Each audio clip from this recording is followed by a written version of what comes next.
আসসালামু আলাইকুম। অনেকে প্রশ্ন করছে, ভাই আমি ব্যবসার কাজে সৌদি আরবে যাব ৩ মাসের জন্য, নতুবা ২ মাসের জন্য, আমার কি তাকামুল সার্টিফিকেট লাগবে কিনা? অনেকেই জানতে চায়, অনেকে আমাদেরকে ফোন দিচ্ছে অলরেডি।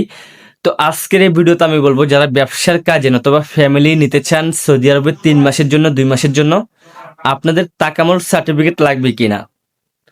অনেক ইউটিউবার বলতেছে লাগবে, অনেক ইউটিউবার বলতেছে লাগবে না। আসলে কোনটা মানে আসল খবর, যে কি লাগবে নাকি লাগবে না? অনেক এজেন্সি বলে লাগবে, অনেক এজেন্সি বলে লাগবে না। কোনটা সত্যি? দেখেন, সবাই তো সব তথ্য দিতে পারে না। ইনশাল্লাহ আমরা কিন্তু ভালো তথ্য, ভালো খবর আমরা কিন্তু সবার আগে দেওয়ার চেষ্টা করি। ইনশাল্লাহ আমাদের এজেন্সি আছে, আমরা এজেন্সির মাধ্যমে সবকিছু জেনে আমরা আপনাদেরকে জানাই। তো বর্তমানে কিন্তু আপনারা যারা নতুন করে সৌদি আরবে ৩ মাসের জন্য যাবেন, আপনাদের তাকামুল সার্টিফিকেট লাগবে না। তাকামুল সার্টিফিকেট ছাড়া আপনাদের ভিসা হবে। তাকামুল সার্টিফিকেট ছাড়া আপনারা সৌদি আরবে যাইতে পারবেন ৩ মাসের জন্য।